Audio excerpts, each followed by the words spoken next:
ಹೊಳಲ್ಕೆರೆ ತಾಲೂಕಿನ ಪ್ರಸಿದ್ಧ ಧಾರ್ಮಿಕ ಕ್ಷೇತ್ರಗಳಲ್ಲಿ ಶ್ರೀ ಪ್ರಸನ್ನ ಗಣಪತಿ ದೇವಸ್ಥಾನ ಅತ್ಯಂತ ಮಹತ್ವದ್ದಾಗಿದೆ.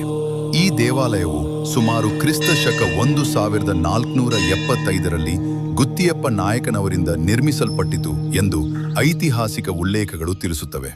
ಇಲ್ಲಿ ಪ್ರತಿಷ್ಠಾಪಿತವಾಗಿರುವ ಶ್ರೀ ಗಣಪತಿಯ ವಿಗ್ರಹವು ಏಕಶಿಲೆಯಿಂದ ಕೆತ್ತಲ್ಪಟ್ಟಿದ್ದು ಸುಮಾರು 20 ಅಡಿ ಎತ್ತರ ಹೊಂದಿದೆ. ಗಣಪತಿಯ ತಲೆಯ ಹಿಂದೆ ಜಡೆಯಾಕಾರದ ಶಿಲ್ಪವಿರುವುದರಿಂದ ದೇವರನ್ನು ಜಡೆ ಗಣಪತಿ ಎಂದು ಕರೆಯುತ್ತಾರೆ.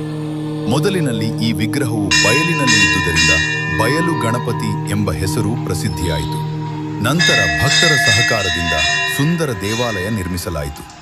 ಈ ದೇವಾಲಯಕ್ಕೆ ಕರ್ನಾಟಕದ ವಿವಿಧ ಭಾಗಗಳಿಂದ ಸಾವಿರಾರು ಭಕ್ತರು ಆಗಮಿಸಿ ವಿಶೇಷವಾಗಿ ವಿದ್ಯಾಭ್ಯಾಸ, ಉದ್ಯೋಗ, ವಿವಾಹ ಹಾಗೂ ಅಭಿಲಾಷೆಗಳ ಸಿದ್ಧಿಗೆ ಪ್ರಾರ್ಥನೆ ಸಲ್ಲಿಸುತ್ತಾರೆ. ಭಕ್ತಿಯಿಂದ ಬೇಡಿಕೊಂಡವರ ಇಷ್ಟಾರ್ಥಗಳು ನೆರವೇರುತ್ತವೆ ಎಂಬ ನಂಬಿಕೆ ಜನರಲ್ಲಿ ಗಾಢವಾಗಿದೆ. ಗಣೇಶ ಚತುರ್ಥಿ ಸಂದರ್ಭದಲ್ಲಿ ಇಲ್ಲಿ ಭವ್ಯ ಉತ್ಸವಗಳು ನಡೆಯುತ್ತವೆ. ಧಾರ್ಮಿಕ ಮಹತ್ವದ ಜೊತೆಗೆ ಶಿಲ್ಪಕಲೆಯ ಅದ್ಭುತತೆಯಿಂದಲೂ ಈ ದೇವಸ್ಥಾನ ಹೊಳಲ್ಕೆರೆಯ ಹೆಮ್ಮೆಯ ತಾಣವಾಗಿದೆ.